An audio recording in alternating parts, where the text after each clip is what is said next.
Successful people will live a life and leave a great legacy behind.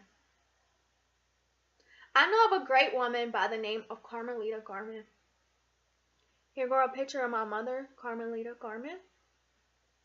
She was basically known as a person with a great sense of humor and someone who actually enjoyed life. A common quote that I hear is, live life to the fullest because tomorrow is never promised. She actually did just that. Growing up, my mom was a healthy person. She was able to have her second child and last child in her 20s. I do have another older sister as well.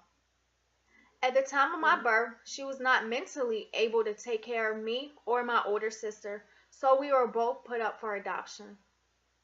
At the age of 1, I was adopted by Monica and Oscar Palmer. Throughout her life, she was always battling addictions, whether mental, physical, she was always battling addictions. And it caused her health to fail at an early age. Basically, the addictions had a serious effect on her, and she didn't even realize it until she started to get sick.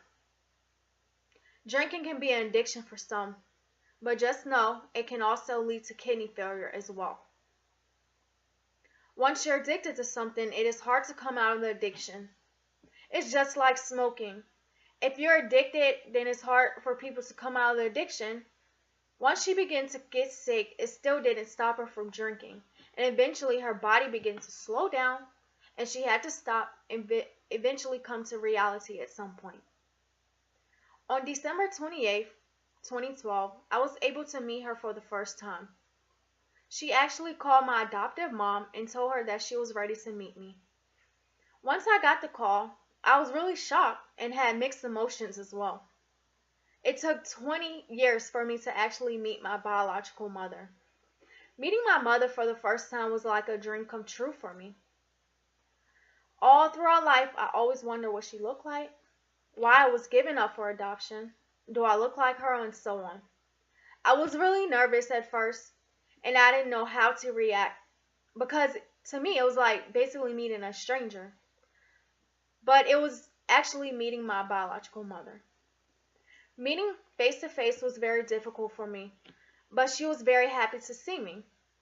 Exactly 1 year later, from the time we met, for the first time, I was able to visit her in the hospital, and things were not going good for her.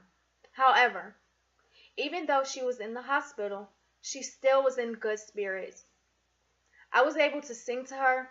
She was able to listen to some uplifting music and smile despite everything that was going on. A few days after I visited her, her sickness had taken over, and she was able to let go of all her pain and rest easy. Even though my mother was full of life, everyone enjoyed talking to her because she loved laughing and telling jokes. Throughout her life, she had to face many obstacles, and that inspires me to be a stronger person. All throughout my life, I've been a fighter, just so I can succeed and make a difference with my biological family. My mom is a great inspiration for me, even though I didn't grow up with her. She was able to teach me to live life to the fullest, and also don't take life for granted. It is good to have fun, but know that life is too precious to be having too much fun.